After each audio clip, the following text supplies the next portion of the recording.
September 6, 1962 was a special day in the Ray household. It was my sister's birthday. But that wasn't a big deal. I was packing my bags, getting ready to go to college. See, I'm the youngest of 5 children. My brothers and sisters had been accepted to Alabama State College, and they became school teachers. But I had been accepted to Tuskegee Institute School of Engineering. I visited the campus when I was in the 9th grade. Wow, it was beautiful.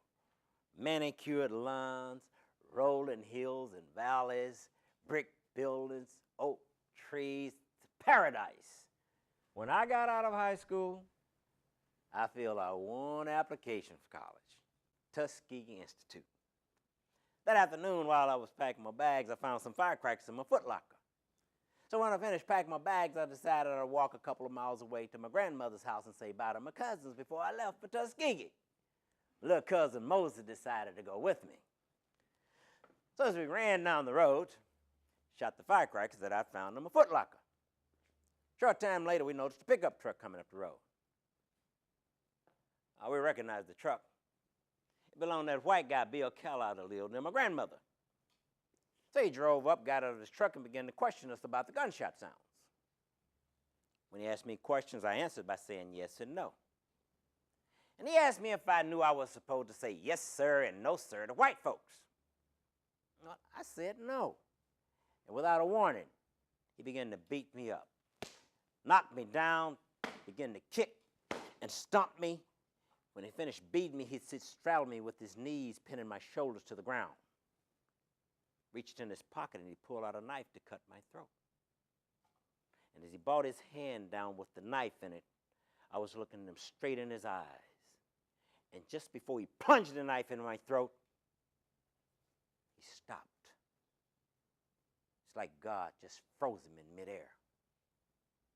Had this look on his face like he was embarrassed. He got up, got in his truck, and drove away. Moses and I ran back home. Went into the house. I got the shotgun, and I told Daddy what had happened. Daddy said, "Oh, forget it." I said, "Come on, let's go down to Dick's house and watch the evening news." Good evening, everybody. Coast to coast, Douglas Edwards reporting. America's second man in space is reported in fine shape tonight. Gus Grissom is relaxing now at Grand Bahama Island. His condition excellent despite that unscheduled dunking at the end of his journey this morning. The reason for the dunking is not... Daddy go down to Dick's house, take our television, sit it in the doorway, start watching Douglas Edwards in the CBS Evening News. About 6:10 p.m. I heard the sound of a truck coming up the road. It was Bill Kellogg. Bill drove up in the yard, got out his empty hand, and he reached over and he cocked the .45 automatic. Clack, clack! And from this position, he began to fire. And each time he pulled the trigger, a bright flame came out of the gun barrel, and it made those popping sounds. Pop, pop, pop, pop.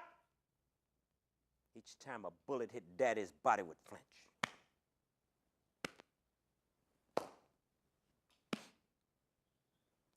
Dust particles from his clothes began to float up and mix with the smoke from the gun barrel. Daddy got out of his truck, walked over to the porch, and told Daddy I was going to have to leave because I didn't know how to talk to white folks. Daddy told him I was going away to college. Bill reached in his pocket, pulled out a gun, struck Daddy across the forehead. I hit Bill across the head with a Clorox ball. The three of us tumbled off the porch.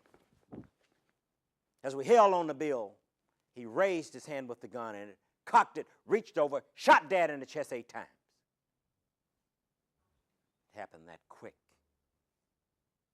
But in my mind, it happened in slow motion. I saw everything, every little detail. As we held on to Bill, he raised his hand with the gun in it. He took him to fall forward. in slow motion. Bill continued the fire. Pop, pop, pop, pop. Daddy fall to the ground. Take his last breath.